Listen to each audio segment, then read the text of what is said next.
en el capítulo 34 del libro de Génesis, que es el estudio que vamos a estar haciendo hoy.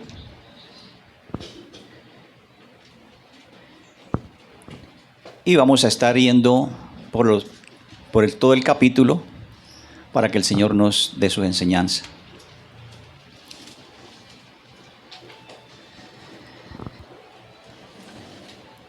Si nosotros hemos leído este capítulo, podríamos ver que es un capítulo, digamos, sombrío, con un enfoque terrible, pero todos sabemos que la palabra de nuestro Dios es perfecta y Él la dio en cada lugar para que nuestras vidas sean edificadas, para que nuestras vidas sean exhortadas, para que nuestros caminos sean corregidos. Y entonces no es de extrañar que ese capítulo esté ahí en el lugar que está. Cuando estábamos viendo la vida de los patriarcas, de Isaac, de Jacob en específico, y viendo cómo Dios, escuchando las oraciones de Jacob y cumpliendo con la promesa que él había hecho, le guía y le dirige hasta retornarlo a la tierra de su padre. Vemos ahí la bondad y la infinita misericordia y la gracia de nuestro Dios. Por eso cuando llegamos a este capítulo, es bien interesante y es lo que vamos a estar mirando.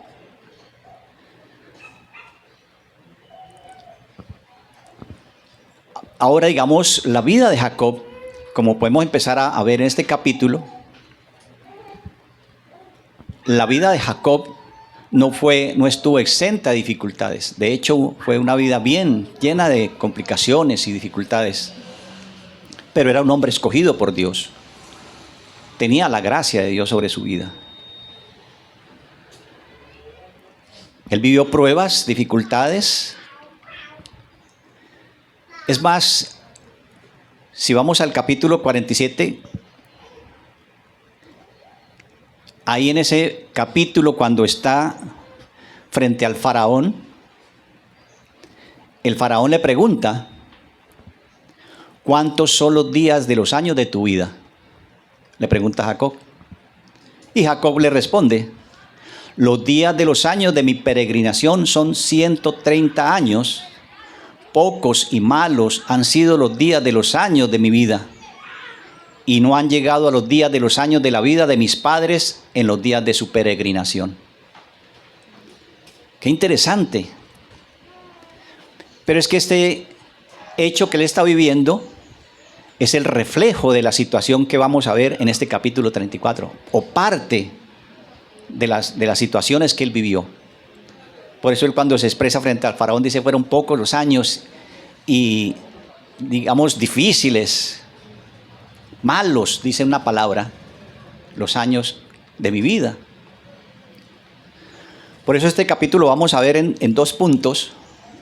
El primero es: el pecado afecta a la familia del pacto. Y el segundo, el mal tesoro del corazón. Entonces iniciamos leyendo el versículo 1 en adelante. Dice la palabra de Dios: y salió Dina, hija de Lea, a quien ésta había dado a luz a Jacob, a ver a las hijas de aquella tierra. Y la vio Siquén, hijo de Hamor el Hebeo, príncipe de aquella tierra, y la tomó y se acostó con ella, y la deshonró.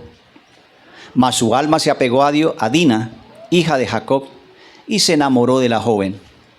Y habló al corazón de ella, y habló Siquén a Hamor su padre, diciendo: tómame por mujer a esta muchacha. En estos versículos iniciales de este capítulo 34, empezamos a ver unos acontecimientos bien interesantes, y es la situación que vivió Dina, la hija de Jacob. De hecho, en estos versículos se refleja algo especial, Y es que podríamos decir que había en ese tiempo, en ese periodo, un relajamiento espiritual de Israel, que ya había sido determinado como que fuera una familia, una nación, Israel, Jacob. Y había un relajamiento espiritual. Y se refleja en este hecho que estamos leyendo. De hecho, asimismo, si analizamos todo el capítulo 34, nunca se nombra a Dios. Dios no está ahí en ese capítulo. Pues lógicamente que no es que no esté, sino el nombre de Dios, porque Dios está en toda su palabra. Pero ahí no es nombrado, lo que es más significativo todavía. Por eso, en este capítulo vemos las muchas decisiones equivocadas.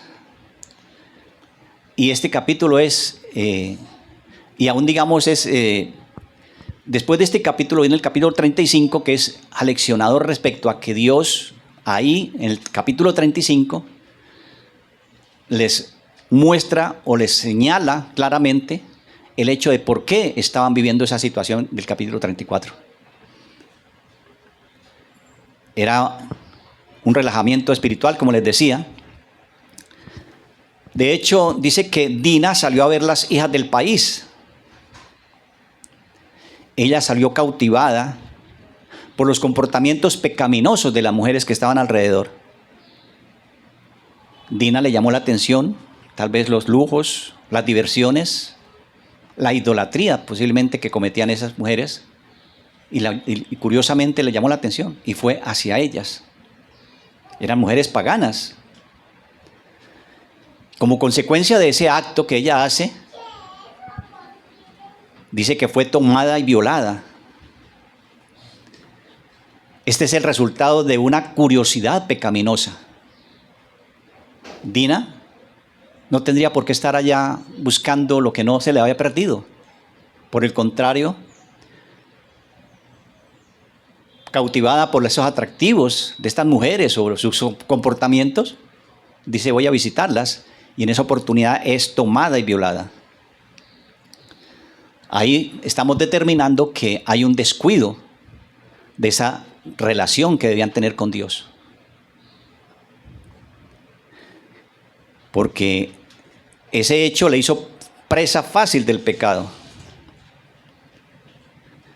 Es más, estas situaciones y las situaciones que más adelante vamos a ver narradas acá, no deberían haber afectado a Jacob ni a sus hijos si ellos hubieran ido directamente a Siquén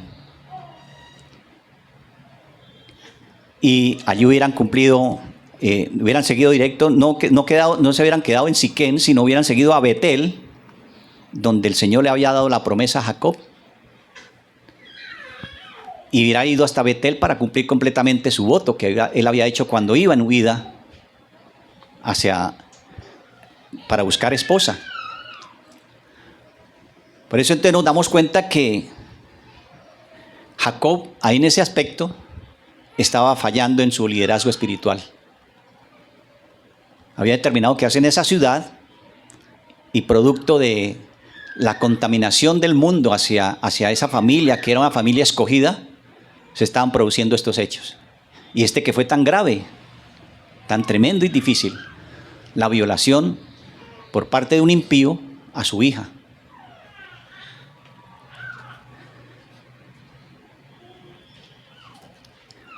En este caso vemos cuando ocurre este acontecimiento, dice que fue violada por este impío, que posiblemente satisfaciendo sus desenfrenos sexuales con ella, porque la vio y la deseó y la violó. Pero él procura disculpar su pecado y habla con Dina después de que pasa esta situación tan tremenda y trata de consolarla y posiblemente le habla a su oído proponiéndole: no, esto no va a quedar así, yo me caso contigo. Le propone matrimonio, posiblemente ahí a ella, y de hecho pues se confirman después en las acciones que él realiza. Porque dice que después fue a donde su padre Amor para que la pidiese en matrimonio. Y era algo que acontecía así en esos tiempos. Los hijos, si se enamoraban, hablaban con los padres para que ellos fueran como sus representantes y pidieran a esa persona en matrimonio. Y esto acontece con este hombre. Le dice a su padre Amor que vaya y la pida en matrimonio. Entonces continuamos en el versículo 5. Dice: oyó Jacob que Siquem había mancillado a Dina, su hija, y estando sus hijos con su ganado en el campo, calló Jacob hasta que ellos vinieran. Y se dirigió Amor, padre de Siquem, a Jacob para hablar con él. Y los hijos de Jacob vinieron del campo cuando lo supieron, y se entristecieron los varones y se enojaron mucho, porque hizo vileza en Israel acostándose con la hija de Jacob, lo que no se debía haber hecho. Entonces mire cómo continúan estos acontecimientos. Supondríamos que como en un estado normal, bueno, el que hizo la falta va y pide casarse con esa mujer porque se enamoró de ella, pero era una vileza que había cometido. Entonces Jacob en ese momento calla, dice que calla. Se reserva, digamos, como ese momento doloroso que debía haberle dado fuerte a su vida, a su alma, porque era la hija de él. Y de hecho, pues, la noticia era que había sido ultrajada, había sido violada. Cuando el pensamiento de un padre para sus hijas es darlas en matrimonio, para que en dignidad se unan. Y no solamente eso, sino en el caso de Jacob, era siguiendo la línea que habían tenido con él de buscar una mujer que fuera temerosa de Dios, o un hombre temeroso de Dios, en este caso de Dina. Pero resulta que fue un impío el que hizo este daño, el que produjo esta afectación en su hija. Por eso, ahora que es deshonrada, él espera que retornen los hijos, posiblemente para contarles y consultar, bueno, ¿qué vamos a hacer en este caso? Pero ellos, al saberlo, manifiestan un gran enojo, manifiestan su gran enojo. Cuando dice que su gran enojo, se refiere a que se despertó en ellos una gran cólera, una gran furia de ver lo que había sucedido con su hermana. Y de hecho es casi como natural pensar de que tendría que haber sido esa la respuesta, porque había sido afectada la hija, la niña de la casa, de la familia, la princesa de la familia, ya había sido afectada en su integridad. Por lo tanto, es casi legítimo pensar de que sí, ese gran furor que había en el corazón de ellos era como verdadero, como que era cierto, que era justo. Pero notemos que esa grandísima ira que había en el corazón de ellos era la semilla de terribles acciones que iban a tomar más adelante. No solamente terribles acciones, sino planes perversos de venganza, y que darían frutos, y frutos muy amargos para ellos. En lo que, como les comento, sin duda tenían razones que había una perversidad que no se debía haber hecho. Y por eso, por haber sido hecha esa gran perversidad,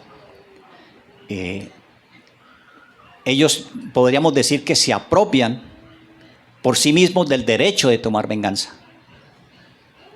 Ahí ya en ese momento están entrando en un estado pecaminoso. Ellos decidieron tomar venganza. No le dejaron las cosas a Dios. Y ahí es un reflejo más de lo que había en la separación espiritual. Estaban espiritualmente mal, porque pensaron fue en ellos tomar venganza y no dejársela a Dios. Proverbios 29-22 dice: el hombre iracundo levanta contiendas, y el furioso muchas veces peca. En ese estado era que estaban ellos, como lo cita Proverbios. Versículo 8. Y Amor habló con ellos, diciendo: el alma de mi hijo Siquem se ha pegado a vuestra hija. Os ruego que se la deis por mujer, y emparentad con nosotros. Dadnos vuestras hijas, y tomad vosotros las nuestras, y habitad con nosotros, porque la tierra estará delante de vosotros. Morad y negociad en ella, y tomad en ella posesión. Dijo también Siquén a Jacob y a los hermanos: halle yo gracia en vuestros ojos y daré lo que me dijereis.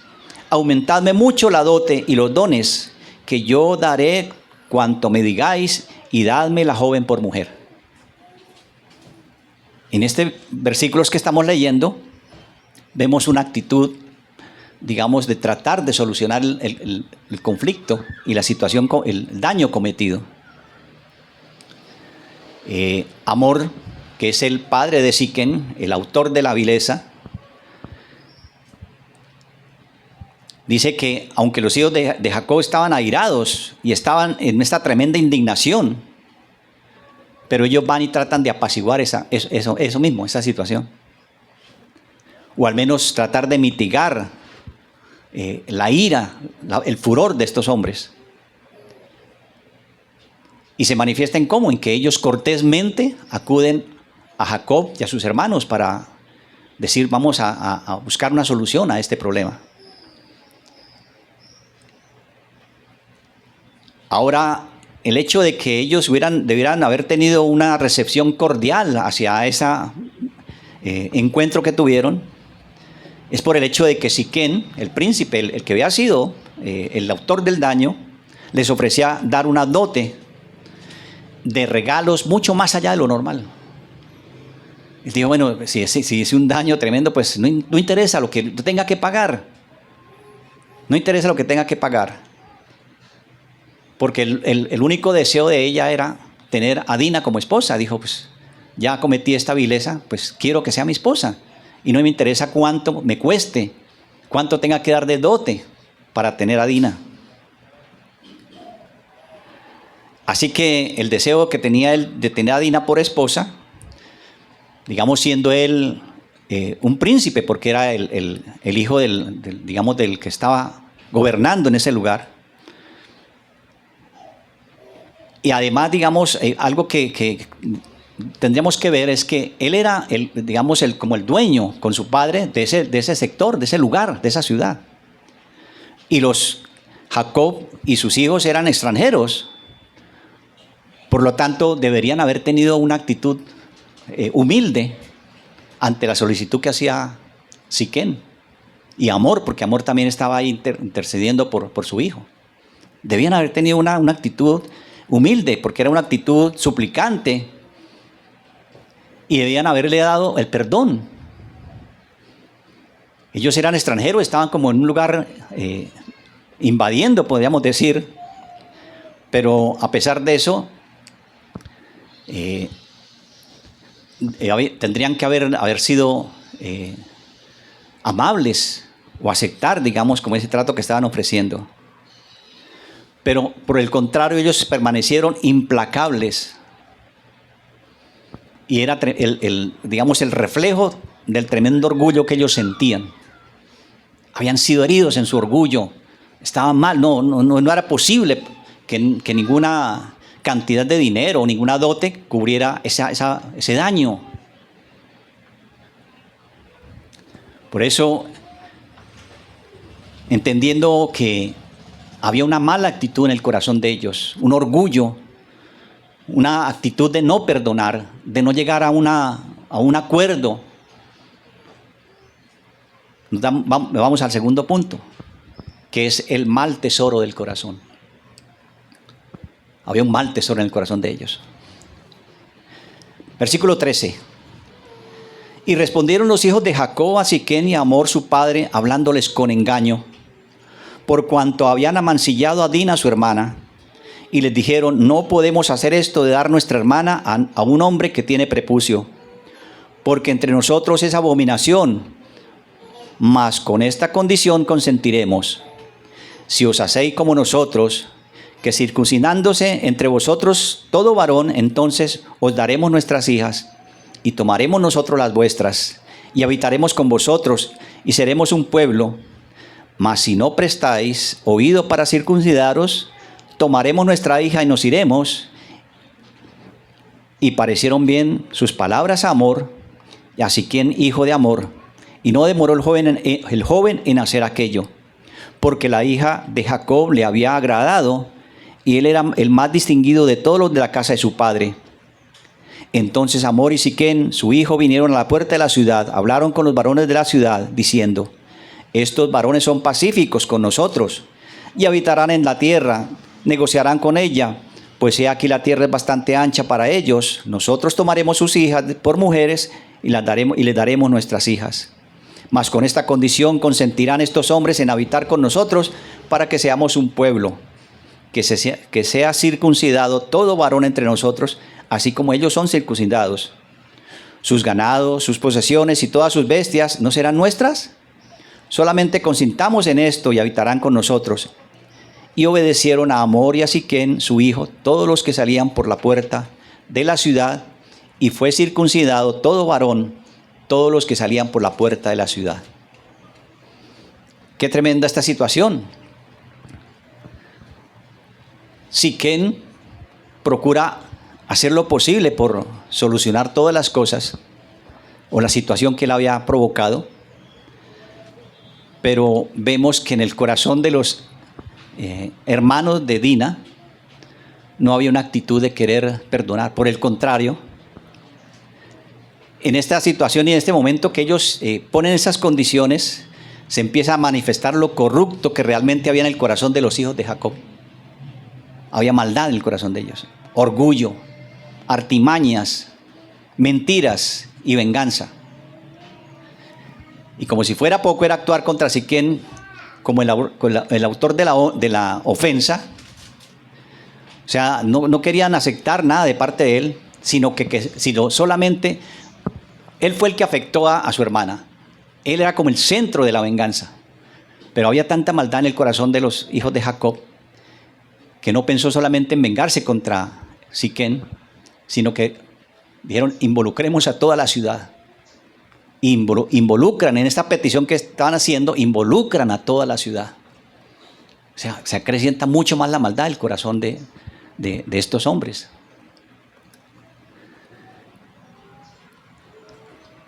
Por eso, al involucrarlos,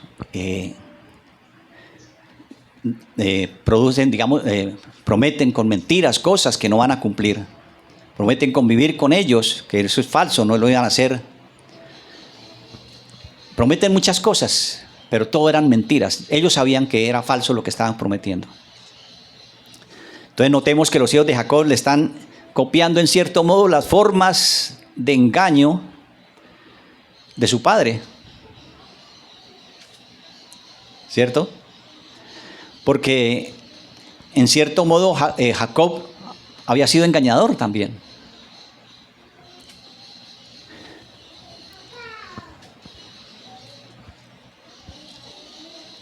Una forma, digamos, que ellos usaron para para convencer a ese pueblo era promoviéndoles la avaricia. Hablándoles, en el caso, digamos, de Siquem y de Hamor, ¿no? Es que los que están hablando con los del pueblo, ellos le promueven ¿qué? La avaricia, para que accedan a la condición que había colocado los hermanos de Dina. Y les promueve esto ¿qué? Con avaricia, hablándoles de todos los beneficios que iban a adquirir si se unían a ellos como si fueran unos solos. Todo esto estaba motivado por la atracción que había despertado Dina en Hamor. Busca la manera de convencer a todo el pueblo para eso. Convencer al pueblo, y es tan grande el convencimiento que tiene, que los seduce para que acepten el trato que han hecho la condición que había colocado los hijos de Jacob. Y entonces los convencen con estas, engaños, o engaños no, sino con estas promesas, y los hacen que se circunden. Versículo 25.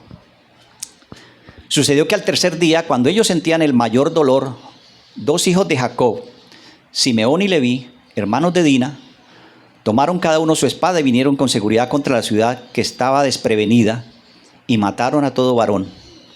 Y a Hamor y a Siquem, su hijo, lo mataron a filo de espada, y tomaron a Dina de la casa de Siquem y se fueron. Y los hijos de Jacob vinieron sobre los muertos y saquearon la ciudad, por cuanto habían mancillado a su hermana.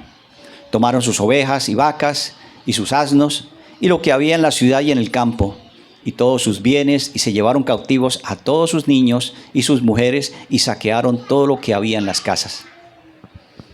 Qué tremenda la reacción de estos hombres. Afloró todo lo que había en el corazón de ellos, toda la maldad, todo el engaño.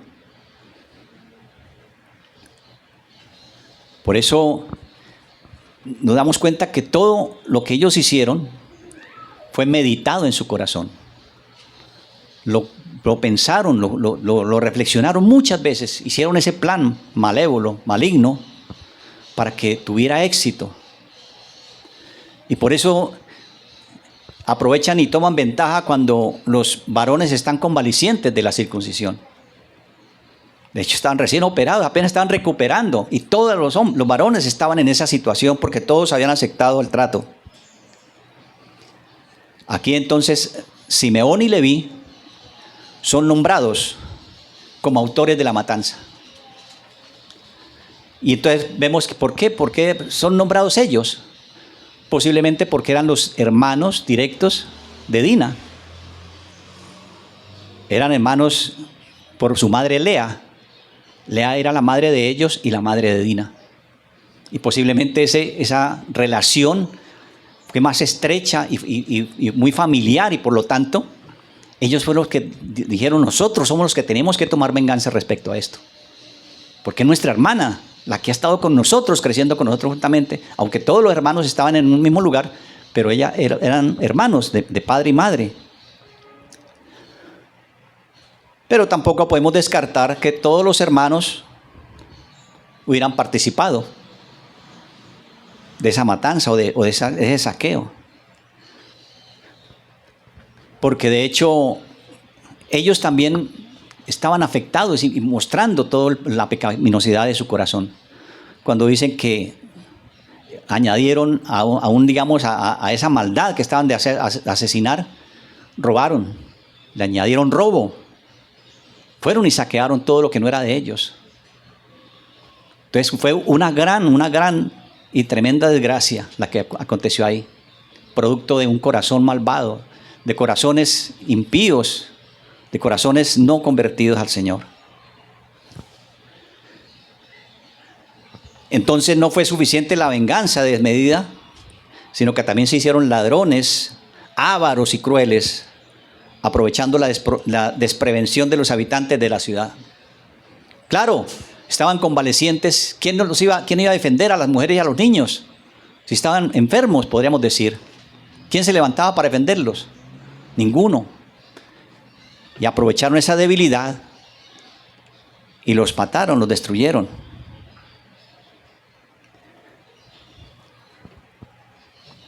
Y entonces aprovechan y destruyen todos los habitantes sin que ellos tuvieran culpabilidad, porque realmente no había culpa en ellos. El culpable era uno solo, era Siquén, que había cometido el daño, pero ellos lo hacen extensivos a toda la ciudad. Uno había hecho la afrenta a Dina y pagaron todos, sin tener que ver nada con eso. Versículo 30. Entonces dijo Jacob a Simeón y a Leví: me habéis turbado al hacerme abominable a los moradores de esta tierra, el cananeo y el fereceo, y teniendo yo pocos hombres, se juntarán contra mí y me herirán, y seré destruido yo y mi casa. Pero ellos respondieron: ¿había él de tratar a nuestra hermana como una ramera?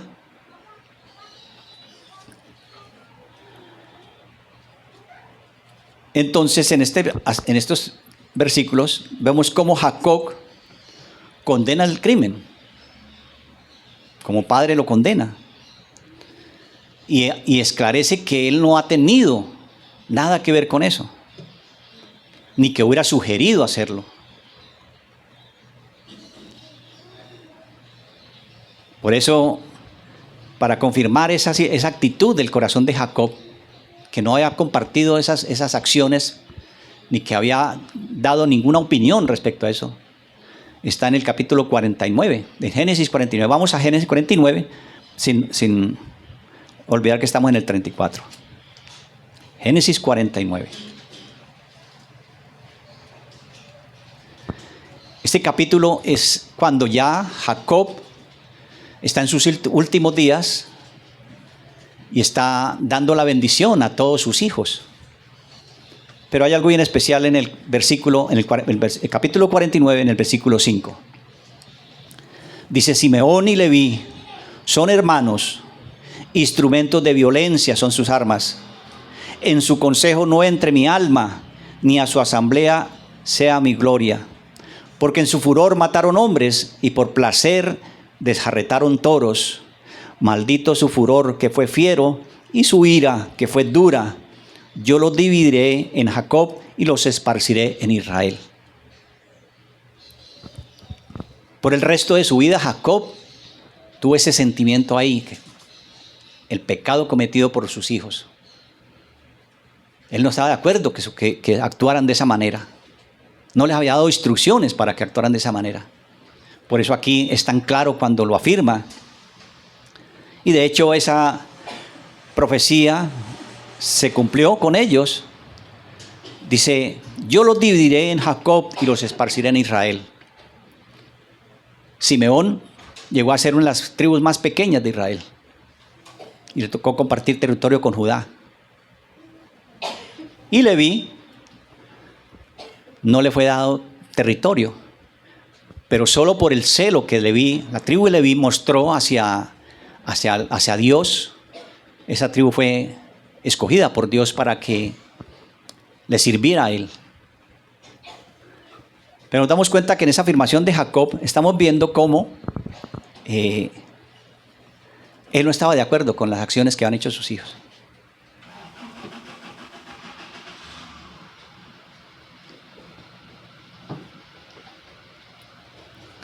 Entonces Jacob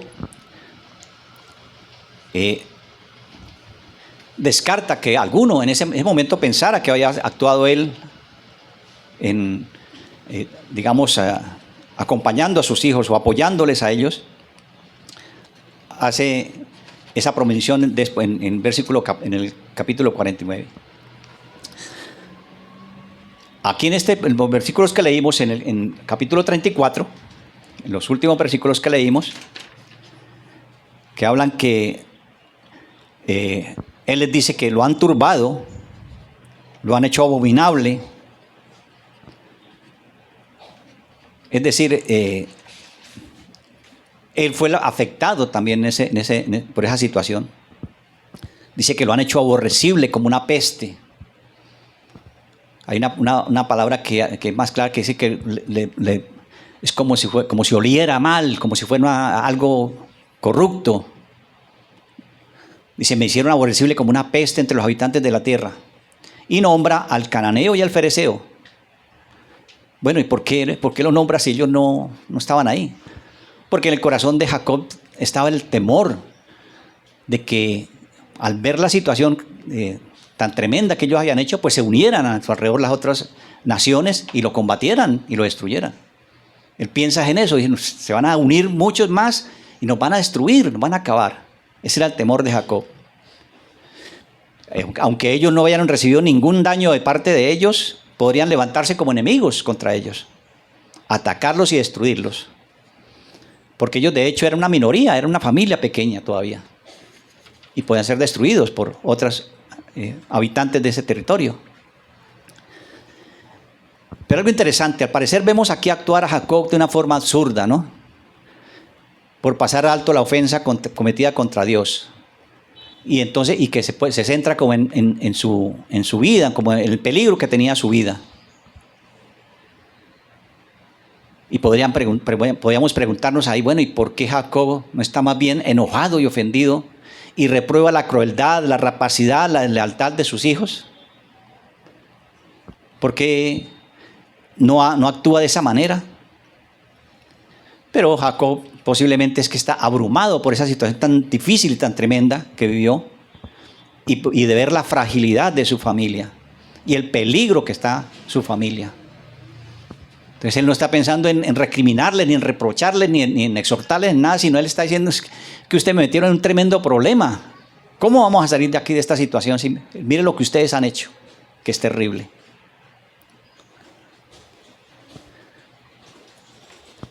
Al terminar este capítulo, entonces vemos que hay una respuesta de parte de los hijos de Jacob, que es bien interesante, ¿no? Dice, ¿había él de tratar a nuestra hermana como una ramera?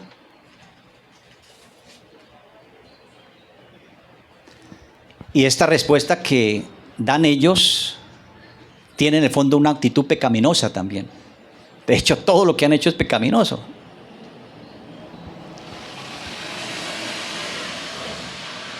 Es decir,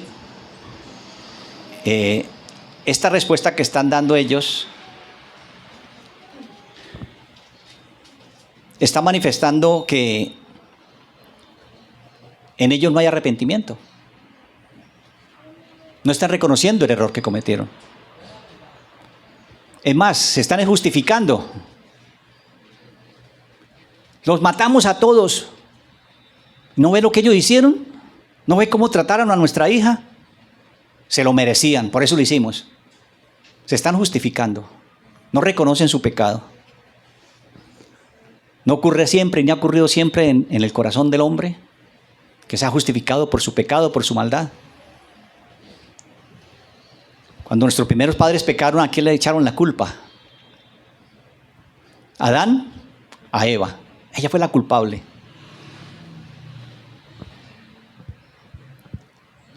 Y los dos se pusieron de acuerdo en echar la culpa a Dios. No, es que Dios es el que tiene la culpa en todo este embrollo, tiene la culpa. Así seguimos con los corazones pecaminosos, de echarle la culpa y no reconocer nuestra culpabilidad, no reconocer nuestros errores, nuestras faltas, nuestras fallas. Y decir, sí, hemos cometido este error. Estos hombres, ¿qué deben haber hecho? Reconocer por lo menos delante de su padre. Padre, perdónenos porque nos metimos en un tremendo problema. Pero no, ellos no. Se justifican en echar la culpa. Así que no, él fue el culpable y pues el culpable y pagaron todos también. Pues allá miren a ver cómo se componen ellos. Entonces nos damos cuenta cómo esta respuesta pecaminosa de estos hombres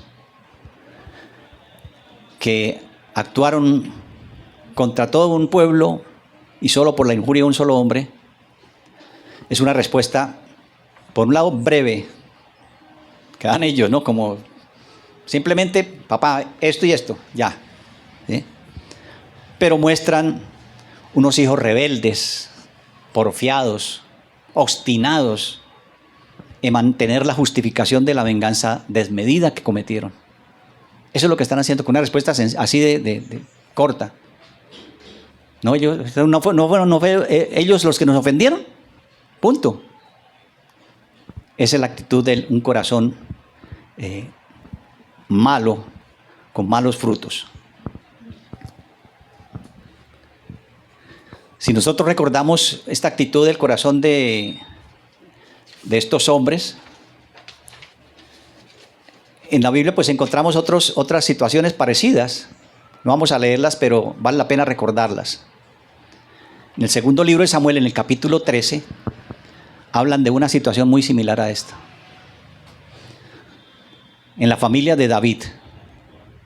Cómo David, teniendo a sus hijos, a sus hijas, y hay un comportamiento pecaminoso de parte de un hijo de David, y toma a su hermana, la viola, y Absalón, hermano de la afectada, también en su corazón, exactamente la misma actitud de estos hombres. Solo que él no actuó con tanta sevicia como actuaron estos, haciendo daño general, sino solamente en que había afectado a su hermana. Y es tremendo entender que cuando está un corazón así, con ánimos de venganza, no importa el tiempo que pase. Con Absalón pasaron 2 años para tomar venganza del daño que le han hecho a su hermana. Pero tomó venganza también, asesinó también. Entonces nos damos cuenta cómo el hecho de tener un corazón vengativo trae consecuencias a nuestras vidas. El guardar rencores, rencillas, resentimientos hacia esa persona que nos afectó, trae consecuencias malas para nuestra vida. Y no es bueno tenerlas en nuestro corazón. Debemos sanar nuestro corazón. Debemos pedirle a Dios, porque por nuestra fuerza no podemos hacerlos. Ya como lo hemos visto muchas veces, todo eso viene por la gracia de Dios. Dios es el que produce eso en nuestro corazón, el arrepentimiento, el reconocer nuestra maldad, nuestro pecado, viene parte solamente de Dios. Por eso, ya para terminar, darle una idea y dar unas aplicaciones. En este capítulo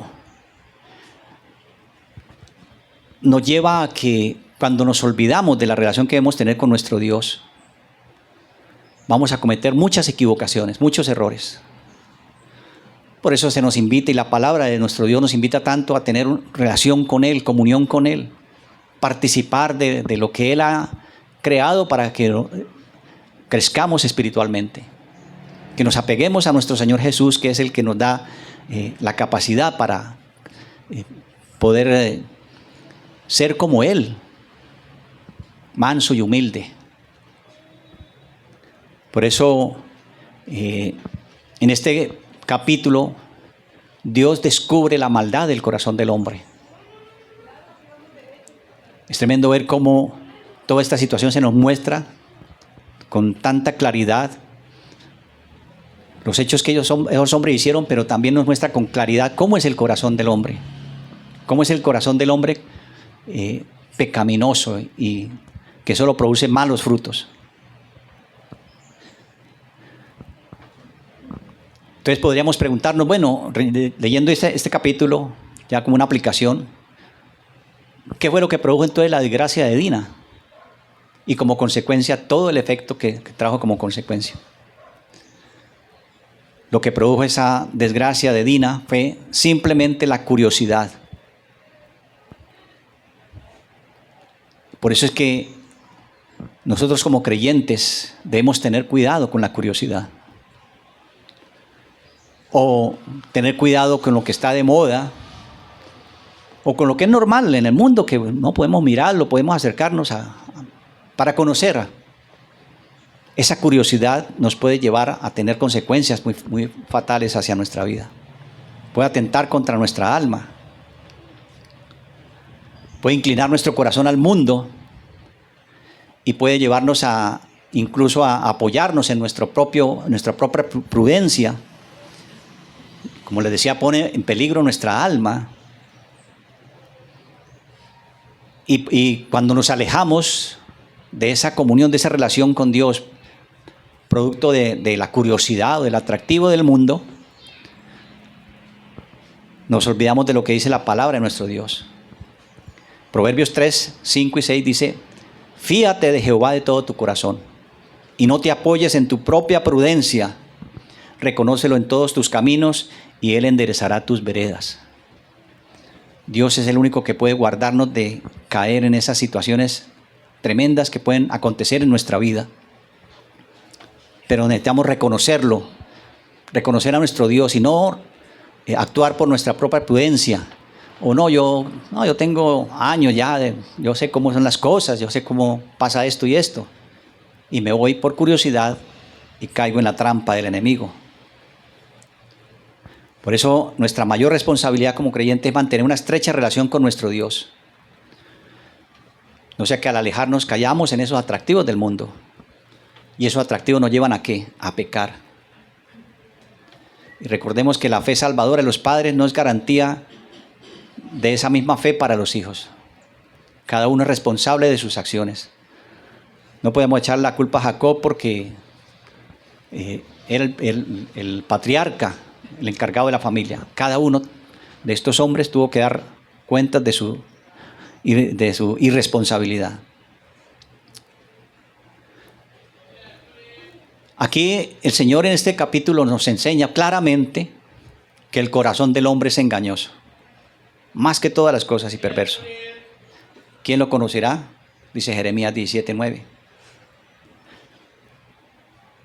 El que lo conoce nos dice: porque del corazón salen los malos pensamientos, los homicidios, los adulterios, las fornicaciones, los hurtos, los falsos testimonios, las blasfemias. Eso lo dice el Señor Jesús. Él no lo dice que es Dios. Mateo 15, 19. Él sí que conoce nuestro corazón. Por lo tanto, Él sí lo puede, como está ahí escrito, expresar claramente lo que hay en el corazón malvado, en el corazón que no está regenerado. Un corazón que produce solamente malos pensamientos, malas actitudes. Por eso el desafío que nos hace nuestro Dios a través de este capítulo que acabamos de leer y estudiar es que un corazón regenerado no produce buenos frutos, solo produce malos frutos. Y un corazón no arrepentido, no regenerado para con Dios y no ha tenido fe en Cristo, está totalmente perdido en medio de las situaciones del mundo. Por eso la invitación que a los que posiblemente nos están viendo, nos están oyendo, es que hay que tomar una decisión. Y hoy lo hemos visto así. No es por nuestras fuerzas, no es por nuestra capacidad, es por Dios. Dios es el que produce eso. Pero es necesario que nosotros reconozcamos que necesitamos de Dios. Y Él hará la obra en nuestra vida. El Espíritu Santo nos dará un nuevo corazón para que podamos de verdad evitar vivir situaciones como el capítulo 34 de Génesis. Y también como el acontecimiento de Absalón en la venganza que tomó. Entonces, para terminar, reconozcamos que Dios no se equivoca cuando coloca su palabra y capítulos que aparentemente nos parecen como violentos y difíciles y complicados. ¿Y por qué se presentaron todas estas situaciones? Él es claro al mostrarnos la totalidad de las actitudes del hombre. No solamente exalta a los hombres de fe, sino que también tiene que revelarnos cuánta maldad hay en nuestro corazón y en nuestra vida. Y cómo es de importante que nosotros tomemos correctivos al respecto a eso. Por eso no nos olvidemos de congregarnos, de buscar al Señor, de seguir leyendo su palabra, porque ese es el vallado que podemos colocar contra las acechanzas del enemigo. Y seguro que si lo hacemos así, vamos a salir victoriosos. Pero no por nuestras fuerzas, no porque lo podamos hacer nosotros, sino por la gracia solamente de nuestro Dios.